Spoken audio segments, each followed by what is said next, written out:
Salut, je m'appelle Christelle Lissy de la chaîne Académie de la Nouvelle Conscience. Alors, je vais vous parler aujourd'hui de la fleur de l'unité, cette géométrie unifiée que je partage depuis maintenant une dizaine d'années. Qu'est-ce que c'est? Comment on le ressent? Quels sont les différents degrés de perception en fonction de chaque individu, ceux qui sentent beaucoup, ceux qui sentent moyennement, ceux qui sentent pas du tout. Pourquoi ce ressenti différent en fonction des uns et des autres? Alors, pour celles et ceux qui ne me connaissent pas, je suis un être né éveillé et illuminé depuis 2012. Éveillé veut dire que je suis né avec une conscience différente de l'ensemble. Et illuminé fait référence à des très très grandes expansions de conscience qui ont eu lieu tout au long de ma vie à travers différentes activations de Kundalini. Pour celles et ceux qui ne savent pas ce que c'est, je vous invite à faire vos recherches ou regarder sur ma playlist Kundalini. Il y a un bon nombre de vidéos à ce sujet.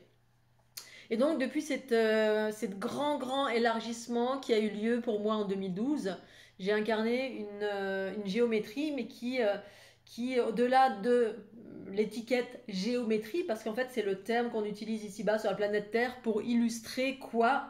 Eh bien, voilà, illustrer la création. Oui, c'est ça, c'est illustrer. Alors effectivement, au fil du temps, celles et ceux qui s'intéressent à la géométrie ou au mandala, mais qui s'intéressent dans la profondeur, on a conscience d'une multitude de choses au-delà d'un beau dessin. Puisque une fois j'ai fait Tok Tok, alors depuis pas mal d'années, de temps en temps, enfin, au tout début, je faisais Tok Tok sur les différentes plateformes de mainstream spirituel pour pouvoir partager ma conscience, mes expériences et cet outil évolutif. Et on m'a rarement répondu, je dirais quasiment jamais. Et le dernier chez qui j'ai fait un petit toc-toc comme ça, c'était Sylvain Didlot, je crois.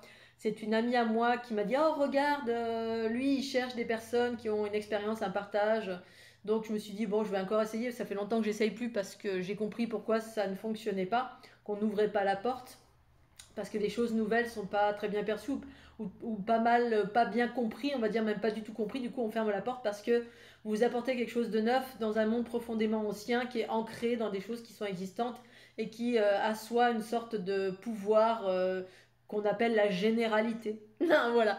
Et donc Sylvain Didlot, je lui parle très brièvement de la fleur de l'unité et il me répond ah oui les mandalas, bon oui c'est vrai que de temps en temps ça me traverse l'esprit, mandala, il a utilisé le mot mandala et code.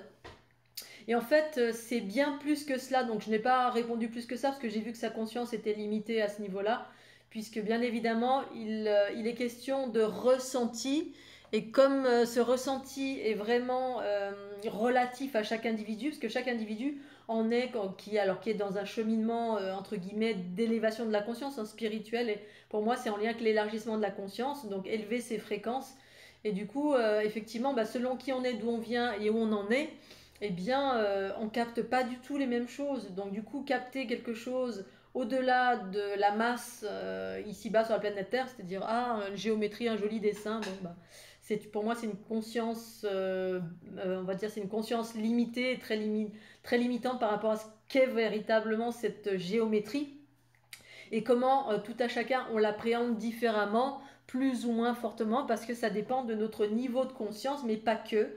Ça dépend aussi de nos origines, de qui on est, d'où on vient, ce qu'on a à faire ici-bas sur la planète Terre, comment on vibre. Et effectivement, il s'agit d'être en affinité d'une part avec cette géométrie qui, au-delà d'un beau dessin ou d'un mandala, eh bien, c'est littéralement la structure, une structure de la création que vous êtes et que je suis, surtout que je suis, moi. Et donc c'est une structure en lien avec la conscience qui est en train de s'élargir et c'est une structure qui exprime l'unité, voilà, l'unité en soi, mais une certaine forme d'unité, une unité relative à ce que je partage et ce que ça implique dans mon quotidien que de vivre cette unité que je partage depuis 10 ans. Voilà, qui implique vraiment d'incarner plein de belles choses extraordinaires et qui implique les notions de la transmutation, qui transmet cette information de transmutation des basses fréquences en haute fréquence ou en fréquence neutre. Donc c'est une structure que vous êtes. En fait, c'est comme si les êtres humains ne perçoivent pas certaines choses et puis certains perçoivent.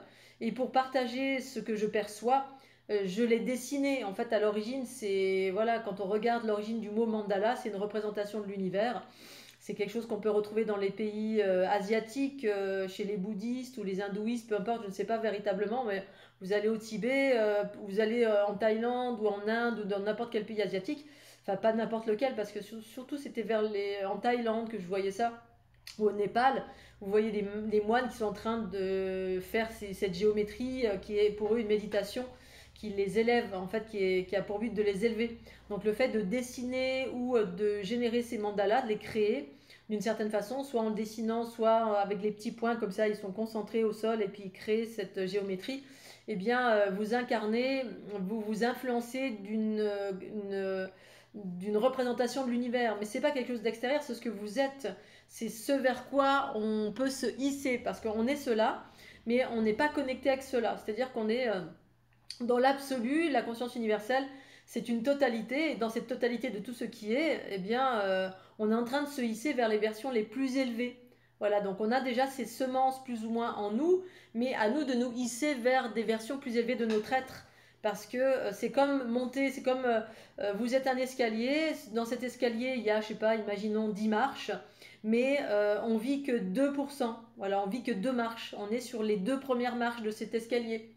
Et il n'empêche que vous êtes composé de 10 marches. C'est un peu comme l'ADN poubelle, voilà, où les scientifiques à un moment donné ont dit, voilà, on observait qu'il y avait un ADN poubelle, donc, ou qu'on n'utilisait que 3% des capacités de notre cerveau, et puis le reste, c'est un peu ça, cette fleur de l'unité que je vous partage. C'est pas un beau dessin, c'est une structure de laquelle vous êtes composé, plus ou moins, on va dire, et à laquelle vous pouvez vous hisser grâce à l'utilisation de cette géométrie que moi j'ai incarnée parce que je l'ai vécue en 2012, littéralement dans mon corps et dans ma conscience. Et donc, qu'est-ce qui fait que vous sentez, certains sentent et d'autres ne sentent pas? Alors, qu'est-ce qui fait que certains sentent, vont plus sentir que d'autres? Il y a plusieurs raisons. Alors, d'abord, cette fleur de l'unité est une très très haute fréquence en lien avec une conscience féminine qui porte des valeurs du féminin. Pour moi, les valeurs du féminin, c'est en lien avec les valeurs de l'harmonie. C'est-à-dire, alors, c'est en lien avec l'androgynie ou l'androgyna primordiale. Ce que moi j'appelle l'androgyna primordiale, en lien avec ma nature, mes origines, dans mes espaces les plus élevés. Et ces espaces les plus élevés vibrent très très vite, ont des notions de transmutation. La transmutation, c'est l'embrassement des basses fréquences pour en faire des basses fréquences, donc des énergies de basse fréquence, pour en faire des énergies neutres ou positives. Voilà, c'est pas un processus de séparation, c'est un processus d'union-fusion. L'unité, c'est ça, il y a quelque chose qui fusionne. Le yin et le yang fusionnent, sauf que là, c'est un processus de yin et de yang qui fusionnent, soit à l'intérieur de vous, soit à l'extérieur de vous, vers l'intérieur de soi. Moi, c'est les process de transmutation relative à mon hyper-empathie, qui est en lien justement avec ma nature originelle et en lien avec ce que sont tous les êtres sur la planète Terre, des hyper-empathes en devenir, parce que tout le monde n'est pas hyper-empathe. Il y a un processus de séparation qui est notoire, et cette séparation, elle est juste et parfaite parce qu'on est dans un monde de dualité qui fait que quand on a quelque chose sur soi, une basse fréquence qui ne nous appartient pas, certains ont la capacité, je dirais la majorité, à drainer vers le bas, à rejeter, à couper, à trancher, parce que l'unité implique donc la capacité de se séparer, de retirer, de rejeter quelque chose, c'est le principe masculin qui fait ça. En soi, qui est une fonctionnalité. Imaginons que vous avez les deux fonctionnalités, féminin-masculin. Certains utilisent en prédominance le masculin, d'autres en prédominance le féminin, d'autres utilisent les deux polarités dans l'équilibre avec une prédominance de féminin en fonction de leur nature. Et tout cela, et aussi amène à des fonctionnements avec une sensibilité, amène à une sensibilité différente. C'est-à-dire que dans ce contexte de comment on fonctionne, il y a un processus évolutif, une bascule également des polarités, d'une part. D'autre part, il y a en fonction de notre stade évolutif où on en est, parce qu'on n'en est pas tous au même endroit, hein, que vous soyez plus féminin-masculin, masculin-masculin ou féminin-féminin, bref, en fonction de comment vous êtes équilibré dans vos polarités, il y a également là où vous en êtes dans votre processus évolutif, parce qu'on est tous en train d'évoluer chacun à son rythme. C'est la raison pour laquelle sur la planète Terre, c'est le chaos, parce que encore nombreux êtres sur la planète ne sont pas du tout pacifiés, ne sont pas du tout en chemin vers l'unité, la bienveillance, l'amour, la connaissance de soi. Et moi, c'est ce à quoi je fais référence, la connaissance de soi, parce que pour moi, c'est ça qui amène à la libération, qui amène à déployer le soi supérieur, la conscience universelle en soi, en apprenant à se connaître, à savoir comment on fonctionne, et par là déployer la connaissance. Et la connaissance, quand vous avez la connaissance pour vous-même, vous savez exactement comment vous unifier, vous nettoyer, faire ceci ou cela. C'est comme si vous étiez vous-même un super ordinateur qui avait réponse à tout, mais à tout ce qui vous concerne vous. Si vous avez la connaissance de comment vous guérir, c'est la clé de votre autonomie, c'est la clé de l'auto-guérison, c'est la clé de tout, la connaissance. Mais la connaissance à l'intérieur de soi, en lien avec la conscience universelle, bien évidemment, et non pas la connaissance extérieure des livres qui potentiellement portent les stigmates du passé, les informations relatives à Pierre, Paul ou Jacques, qui sont le fruit des énergies du passé. Bref, et dans ce contexte, comme nous sommes tous différents et on provient de par notre ADN, l'ADN est en lien avec l'ADN physique, mais l'ADN cosmique aussi, c'est-à-dire dans cette structure géométrique, cette matrice qui vous compose, on a également donc la conscience, cette matrice, ce corps cosmique est en lien aussi avec la conscience. Et bien du coup, on a des fonctionnalités qui font que on ne fonctionne pas tous de la même façon. Et de ce fait, on a une sensibilité différente à cette fleur de l'unité. Pourquoi? Parce que cette fleur de l'unité est en lien avec Matrix Génétrix, donc les sources mères qui créent la vie harmonieuse via les gènes de la lumière, ou l'ADN de lumière. L'ADN de lumière, c'est cette structure composée de sphères, de spirales, d'ondulations, de linéaires, bref, ces sphères qui sont en mouvement permanent et qui font partie de la création harmonieuse, qui crée la vie harmonieuse et qui génère de la transmutation. Donc des nettoyages par l'union-fusion et non pas la séparation. Bref, et donc ces énergies sont très très élevées, cette structure unifiée vibre de façon très très élevée, évoque l'amour qui embrasse les basses fréquences, et de ce fait, c'est pas une structure guerrière qui a un principe masculin qui est complètement différent du principe masculin qui existe ici-bas sur la planète Terre.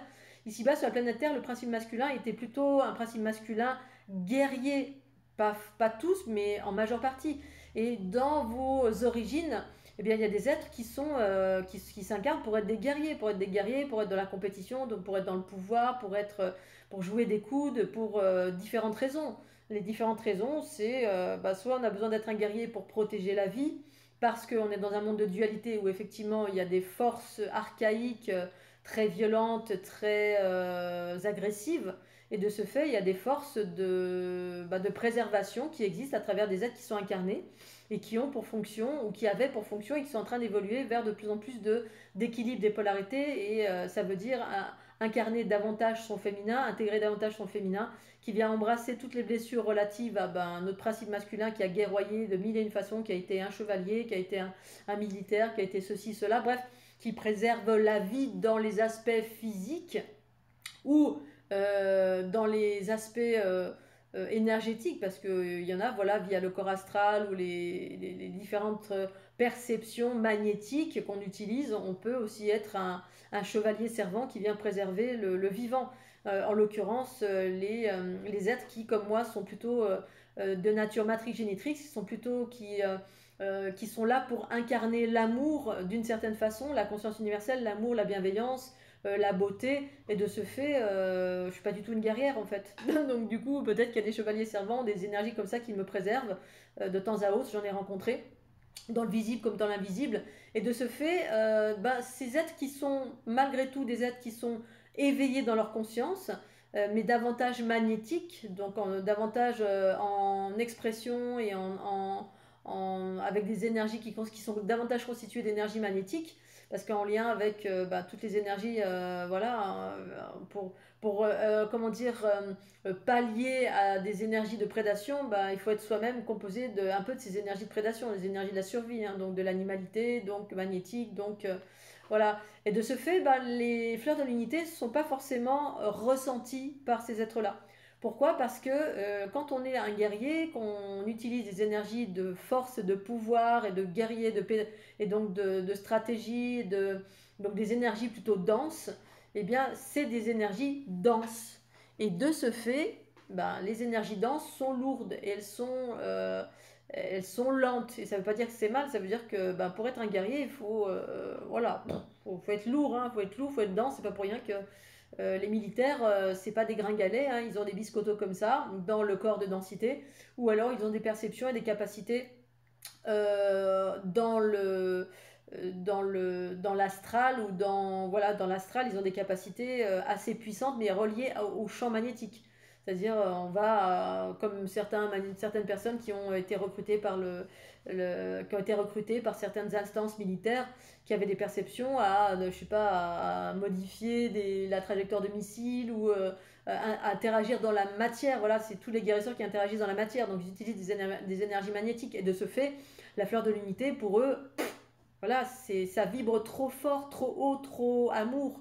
C'est trop léger et de ce fait, ben, ils peuvent ne pas ressentir. Pour autant, ça peut être quelque chose qui peut être bon pour eux, si tant est que ce soit leur chemin d'aller vers cette unité et qui implique d'incarner un peu plus de féminin. Mais tant que la Terre sera duelle, eh bien, voilà, il y aura peut-être encore besoin, c'est certainement même, de guerriers, et de ce fait, ben, on ressent, on n'est pas forcément attiré, on ne ressent pas forcément les énergies de la fleur de l'unité qui s'adressent à celles et ceux qui vraiment, en fait, sont en train de s'éveiller, s'illuminer, ou se rapprochent de Matrix Génitrix, ou qui sont de nature Matrix Génitrix, c'est-à-dire qui ont ses origines en lien avec l'amour, en lien avec le principe Isis, le X, ce génome en fait qui est une signature fréquentielle en fait, ce X, en lien aussi, donc c'est en lien aussi avec le fait d'éveiller ces personnes qui sont en lien avec cette entre guillemets nature, donc famille reliée à ces matrix génitrix, en lien avec celles et ceux qui veulent aller vers de l'unité, donc du coup par là sortir de cette matrice duel, j'entends par là, hein, c'est-à-dire de son vivant ou de sa mort, mais je pense que c'est plutôt quand on va laisser le corps ici-bas sur la planète Terre et bien passer sur un autre plan dimensionnel qui sera plus, où il sera plus nécessaire de revenir sur cette planète Terre. C'est ça la notion de l'étoile en fin de vie, c'est-à-dire on arrive en fin de vie ici-bas sur la planète Terre, avec la capacité d'avoir une quille, de se dire enfin je suis plus obligé de retourner ici. Ça c'est bon, ça c'est fait. Mais de ce fait, mais malgré tout, d'avoir la capacité d'incarner l'amour le temps de notre vivant, parce qu'en incarnant l'amour et la conscience universelle de ce processus de fleur de l'unité, eh bien, on incarne, on ensemence on est les précurseurs de cette unité, en fait, d'une partie de ce renouveau à travers ces nouveaux archétypes. Parce que chacun, dans on va dire, tout ce dernier cycle évolutif, chacun a été un précurseur de l'unité, mais en fonction de l'agenda. C'est-à-dire qu'il y a des horaires, il y a un horaire, cet horaire c'est le cycle évolutif qui se produit ici-bas sur la planète Terre, et donc chacun qui œuvre sur soi, et bien à chaque fois incarne quelque chose, puis le cycle d'après, l'année d'après, ou sur 100 ans, puis on incarne ça, puis ensuite on incarne d'autres choses, et c'est de plus en plus ouvert, la conscience arrive de plus en plus à s'ouvrir parce que ça suit un agenda. Et de ce fait, là, il y a des nouveaux archétypes qui débarquent et la fleur de l'unité est en lien avec ça. Donc il y a des gens qui sont très sensibles parce qui sont beaucoup plus proches qui se sont déjà très avancés dans cette unité relative à Matrix Génitrix, donc ils sont sensibles.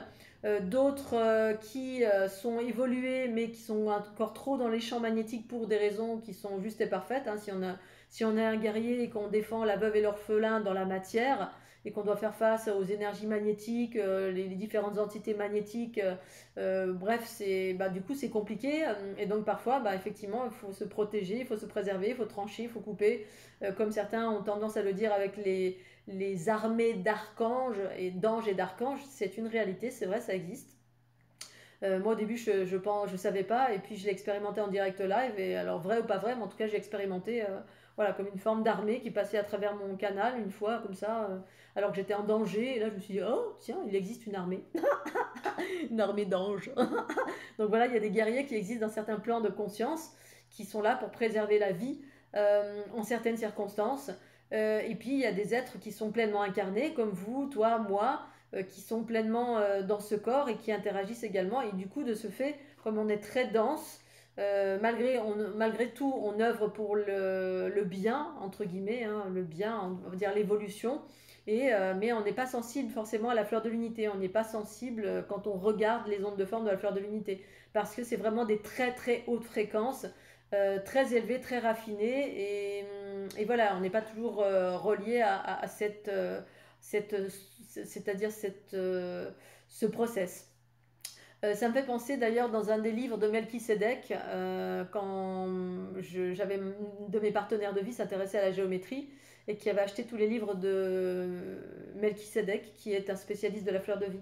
Moi, je m'y intéressais pas du tout à l'époque parce que ça me parlait pas, mais malgré tout, par moment, je regardais le bouquin et puis je le parcourais comme ça, je faisais défiler les pages et puis tout d'un coup, je m'arrêtais et puis je lisais quelques petits morceaux par moment quand je ressentais, voilà, que je ressentais l'élan de regarder de cette façon-là, très succinctement.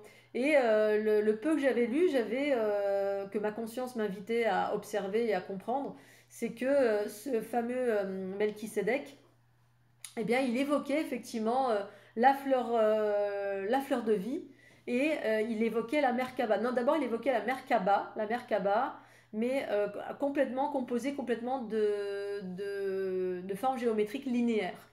Et moi, c'est ce que j'évoque en qualité de forme géométrique patriarcale, qui était effectivement quelque chose. Alors lui, il expliquait que c'était très très puissant, que fallait faire attention quand on l'utilisait, etc. Et effectivement, ben, j'ai compris a posteriori, quand ma conscience est élaborée à 360, que c'était une structure patriarcale en lien avec les mondes de densité, donc les mondes magnétiques, donc les mondes de la matière. La matière ne veut pas dire uniquement ici, là, comme je suis, on me voit, hein, c'est également tous les champs magnétiques, les 7 champs de densité, le plan astral qui est très très dense parce que très proche en fait de la conscience humaine et des champs magnétiques terrestres. Et du coup, bah, effectivement, c'est très tangible, on va dire. On ressent les choses de façon très tangible. C'est comme quand je ressens des choses qui viennent vers moi qui sont assez denses, eh bien, je le sens très physiquement. Une énergie, une entité, une forme pensée qui vient vers moi et boum, c'est comme si des fois je me casse la figure tellement, comme si je me recevais un ballon sur la tête en fait, ou sur le corps. C'est très dense. Et effectivement, entre guillemets, cette géométrie qui est très linéaire, elle est patriarcale. Et moi, c'est pas du tout ce genre de géométrie. C'est une géométrie qui est unifiée, qui implique le féminin et le masculin, et surtout l'unité des deux, les sphères qui sont avec les spirales, le linéaire, l'ondulatoire, bref, qui implique une structure beaucoup plus douce. Et lui, dans son livre, en parlait.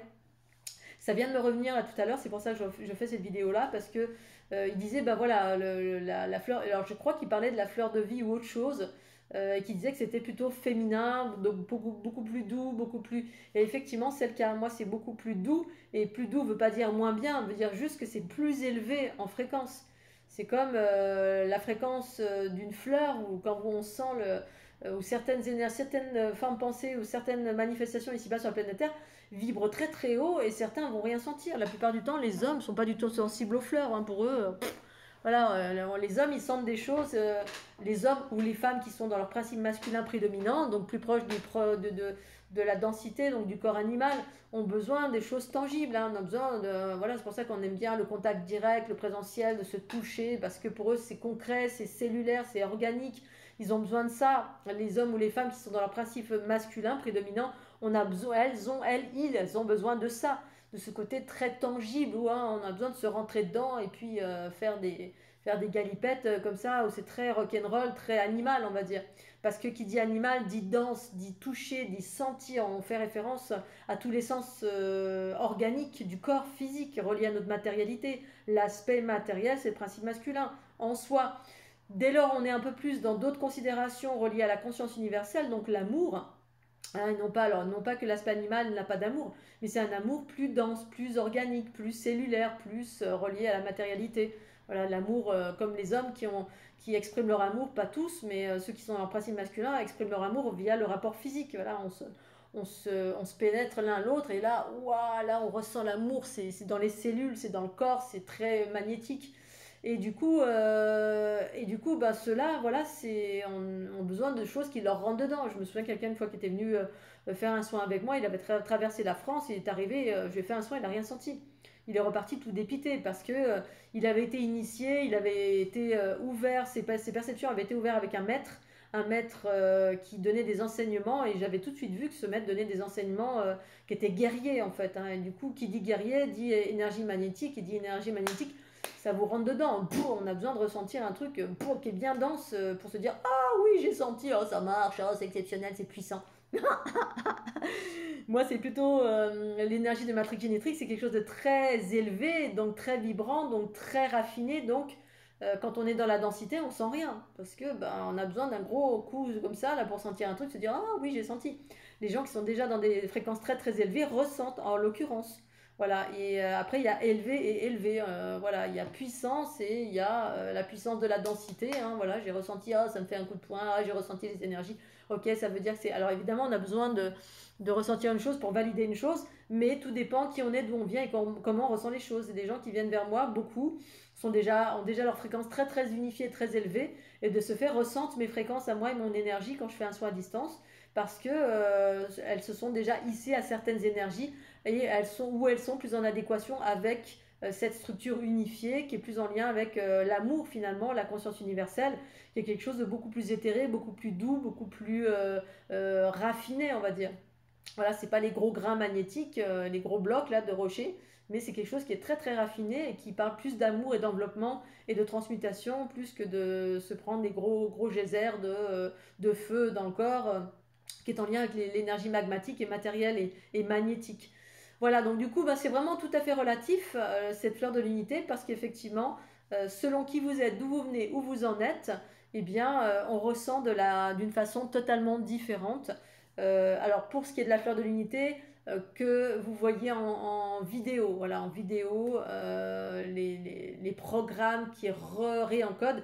Pour autant, même si on ne ressent pas, ça ne veut pas dire que ça ne fonctionne pas. Ça veut dire juste que vous êtes assez bas en fréquence en termes de densité, vous êtes dans un monde de densité, et à juste titre. Et parfois, on peut aller vers quelque chose de plus élevé si on se sent prêt à aller vers quelque chose de plus élevé. Mais parfois, il est juste d'être dans un monde plus de densité parce que votre rôle nécessite que vous soyez dans un monde de densité pour faire ce que vous avez à faire. Si vous êtes un guerrier, un protecteur, quelqu'un qui est là pour équilibrer des choses plus éthérées, c'est ok. Voilà, c'est ok. C'est à vous de savoir voilà, où vous en êtes. Ça ne veut pas dire que la fleur de l'unité n'est pas active. Ça veut juste dire que voilà, c'est pas votre chemin, vous n'en êtes pas là. Dans la bascule des polarités parce que on est tous à notre place et puis après on décide tout à chacun selon comment on est prêt à évoluer vers ceci ou vers cela. Voilà. Il y en a pour qui le chemin c'est d'aller vers le voyage astral, et c'est ok. Pour autant, certains peuvent ressentir la fleur de l'unité, et puis on la ressent d'une certaine façon, voilà, comme étant à l'extérieur, comme étant à l'intérieur, comme très raffiné, comme quelque chose qui est empreint d'amour, de légèreté, de joie. Ça part surtout de joie, de légèreté, de connaissance de soi. Voilà, et la sensation est vraiment toute relative en fonction de qui vous êtes, d'où vous venez et où vous en êtes dans votre processus évolutif, parce que chacun va à son rythme. Il y en a qui sont à la première marche, d'autres à la deuxième, d'autres à la cinquième, d'autres parce qu'on est au balbutiement pour moi de cette nouvelle unité qui évoque une bascule des polarités pour aller vers beaucoup plus d'empathie, l'empathie en lien avec l'unité et le fait de ne plus fonctionner sur la séparation mais sur l'unité. Et l'unité implique d'absorber, de se laisser traverser par des énergies de basse fréquence pour les absorber, les transformer. Alors que la séparation, c'est au contraire, on est préservé dans son gros champ magnétique parce que pour être un guerrier, faut être préservé. Hein, on est plutôt dans un bouclier qui nous préserve des méchants. Et puis on a une grosse épée qui tranche les énergies qui potentiellement viennent vous hacker ou bref, on a une perception qui est comme ceci. Alors que d'un point de vue de Matrix Génétrix, il n'y a pas ces perceptions-là du tout. Il y a juste, ok, tout existe. Et tout ce qui vient vers moi, un tout relatif, hein, parce qu'il y a des choses que je ne peux pas transformer, eh bien, ça fait partie des énergies de la source. En fait, hein. Ombre ou lumière, c'est la source. Sauf qu'il y a des énergies qui se sont, entre guillemets, qui ont expérimenté l'obscurité pour les besoins de la dualité, hein, tout simplement. Et qu'à un moment donné, ces énergies, eh bien, elles sont, que ce soit des énergies de souffrance, alors là, je vais parler plutôt des énergies de souffrance, eh bien, elles sont absorbées par Matrix Génétrix, donc cette façon de fonctionner. Absorbée parce que l'amour absorbe, la source absorbe, elle ne rejette pas. Imaginez que vous êtes la source incarnée, ce qu'on appelle, alors certains sont dans la religion, vont appeler ça Dieu ou déesse, et la source c'est le terme, on va dire, neutre. Eh bien, imaginez que vous êtes la source incarnée, la source elle rejette pas, hein, elle embrasse, et l'embrassement c'est quoi? C'est l'amour. Elle fait un avec. C'est comme l'arbre en Polynésie, Yonk, que j'avais rencontré avec mon ami Mag. Et cet arbre, il était magnifique. J'avais eu un enseignement de la part de cet arbre qui était un arbre immense, immense. Et il avait des racines qui étaient grosses comme ma tête, comme mon corps. Et il avait tout autour de son corps des barbelés. Bah, cet arbre, il s'est pas dit oh, saleté de barbelé. Il a pas pris son épée pour couper le barbelé, puis l'enlever et le jeter. En fait, l'arbre, dans son amour le plus extraordinaire, en lien, en connexion avec la terre et le ciel, mais surtout le ciel, ben, en fait, il a continué à grandir et le barbelé, il l'a englobé. Voilà, à un moment donné, le barbelé faisait partie intégrante de son corps et puis il s'en foutait, ça l'a pas empêché de grandir, en fait, hein, du tout. Il a englobé le barbelé. Bah, c'est ça. C'est Matrix Genetrix englobe, mais au-delà de cette image pour donner, voilà, cette métaphore pour donner une image, eh bien, ça transmute. Il y a un processus de transmutation. Ça, c'est un autre discours, mais tout ça pour vous dire que chaque chose a sa raison d'être. Ce qui est important, c'est de savoir comment le message de Matrix Genetrix vous parle, comment où vous en êtes dans votre unité et ce à quoi vous aspirez. Est-ce que vous aspirez à l'amour ou vous aspirez à continuer à être un guerrier? Alors, il y a besoin de guerrier, il y a besoin d'êtres qui incarnent l'amour, et ensuite il y a la transition entre les deux. Voilà, où il y a deux façons de fonctionner, à partir de l'intérieur ou à partir de l'extérieur. Parce qu'on peut être dans l'amour, mais on peut aussi interagir sur l'ensemble du monde, justement, parce que moi j'interagis aussi pour l'ensemble du monde d'une façon différente à partir de mon intériorité et des structures qui composent la vie. Et donc c'est ce qui fait que c'est beaucoup plus discret et qui discret, mais en même temps ça implique aussi des déboires parce que la transmutation c'est pas toujours aisé en fonction de ce qu'on absorbe. Voilou, allez, je vais m'arrêter sur sur ce dernier mot. J'espère que vous allez tous bien. L'été est arrivé. Oh, c'est merveilleux. Et je vous dis à tout bientôt et pensez au petit pouce bleu. Tchuss.